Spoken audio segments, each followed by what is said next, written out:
So, one of the things I kind of struggled with as a young person growing up was this question around what I was going to do with my life. And for me, that question lingered with me for a very long time. And looking back right now, I think one of the reasons that happened was because fundamentally I was looking at it from a perspective of me. And here's what I mean by that. The focus was on me. The idea was that my purpose was for me. So I looked at it from that point of view. And how do I know that?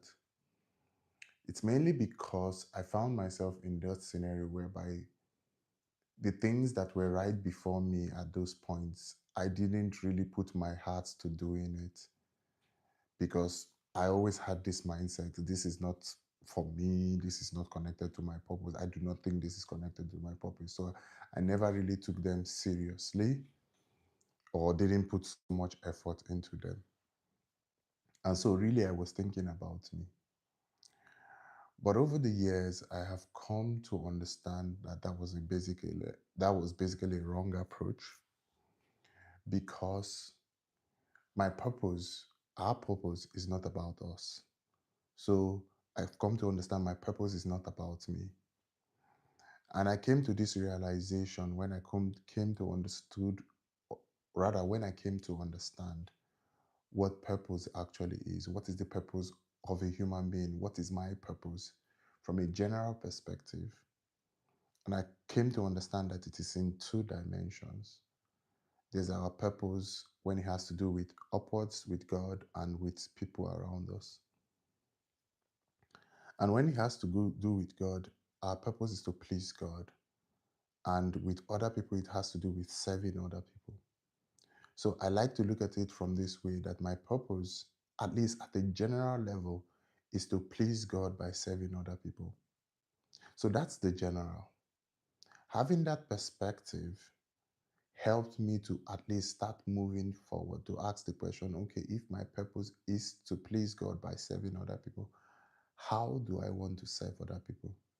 What does it even mean to serve other people?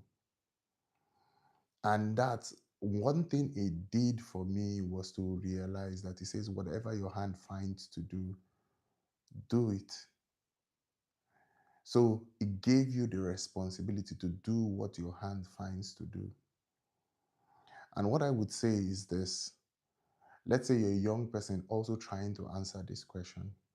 You could look at it from this way. Now that you know that your purpose is to serve other people in a way that pleases God, then what you then focus on is from where you are right now. Maybe you are part of a family, you live with your parents. How do I serve my parents? What can I do for them? Maybe I could help them with the chores and not be so stubborn when it comes to that, because that's my responsibility to them. It's connected to my purpose. Maybe I could be a good student. So what that does for you is it gives you somewhere to start with. You start with the general. Because usually when you start doing this general, then you are more likely to encounter the specific. Let me tell you, for me, it was when I started to try to serve people as best as I could, which is what is the expectation. I began to notice certain things. And the interesting thing is that, think about it, whenever two people go into a particular environment, what they notice, what they gravitate towards, it's not the same. The reason they gravitate towards those things and they notice the things they notice is because it has to do with them uniquely.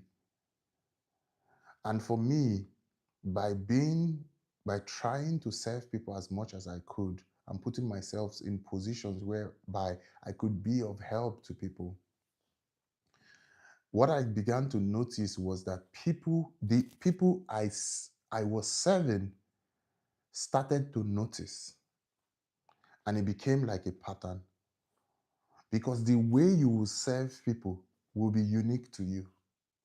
What you will seek to serve them with and art will be unique to you. You'll gravitate towards specific things, and people will begin to say, "Oh, you're very good at this." And the reason you don't even notice, and oftentimes you're not even aware that you're good at that thing.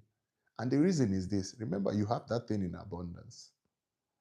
So it doesn't even register to you. So it's normal.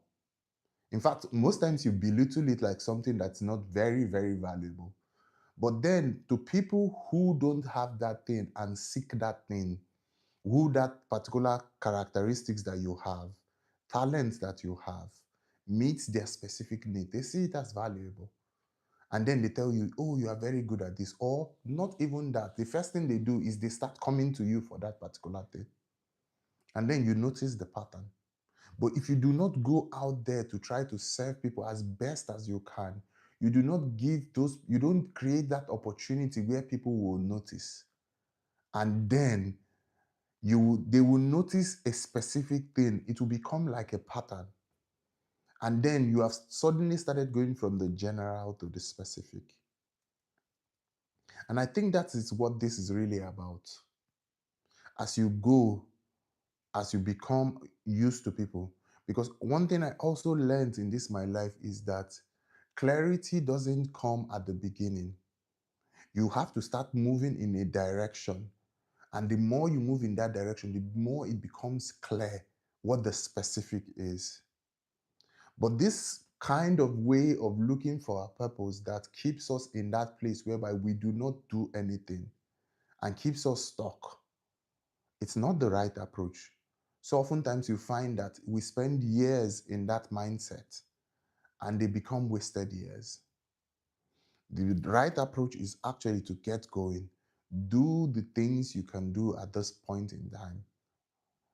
Get to help people, help your friends, help your family members in a way that only you can.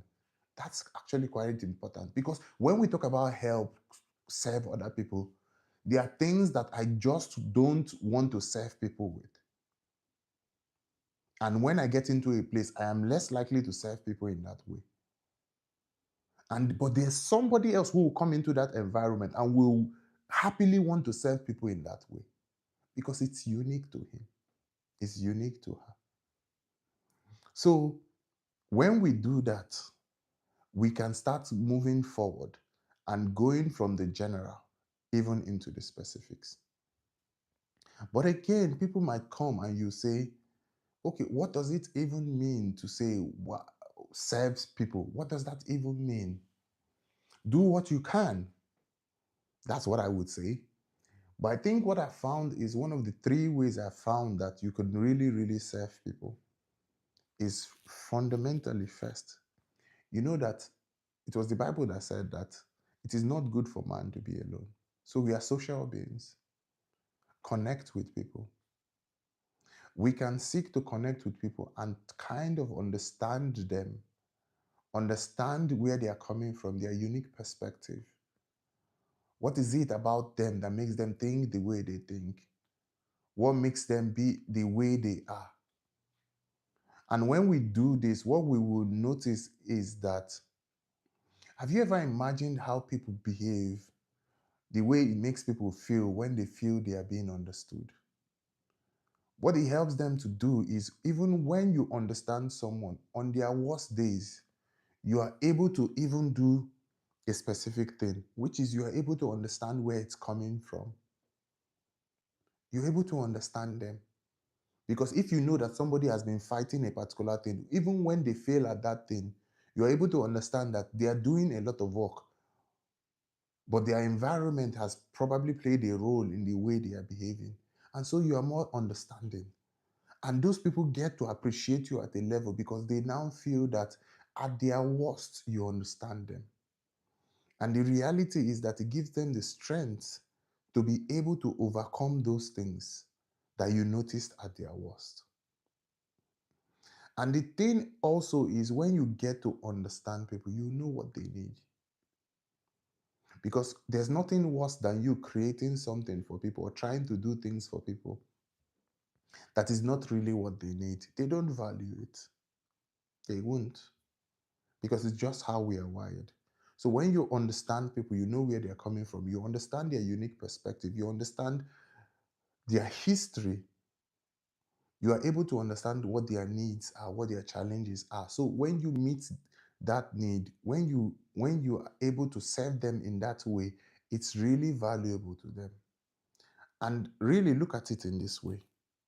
If you even look at it from the point of view that it almost will seem that for us to get all the things we want, we must give people what they want. Think about it from the point of view of even getting a job. For you to get paid an amount, you must be creating a value higher than that for the person that is employing you. And that, so at the end of the day, it becomes an exchange of value. You create value for the person, and the person gives you some value in exchange. But think about it, what is valuable to people is not the same. So if you do not understand what somebody values, you can't create that value for them. Or you could create a value that they don't really see as valuable. Maybe to somebody else it is, but to this specific person, it is not. So that's where this understanding part becomes quite essential. And then we go to even the third part, which is the part of making unique contributions to people. You see, there are certain people that we will meet that will make specific contribution to them. And we're talking about people who will never be able to pay us for what we do for them. That's who we are talking about here. They will never be able to pay us. It's in the realm of philanthropy. So you do things for people who you are quite with no expectation that they will be able to pay you for what you do for them. And interestingly enough, at least from my own perspective and in my own life, I've realized that when you get to do these three things, connect with people, understand them, create value for them, and make unique contribution, it makes me feel fulfilled. In fact, almost every point in time where I felt fulfilled has involved doing these three things.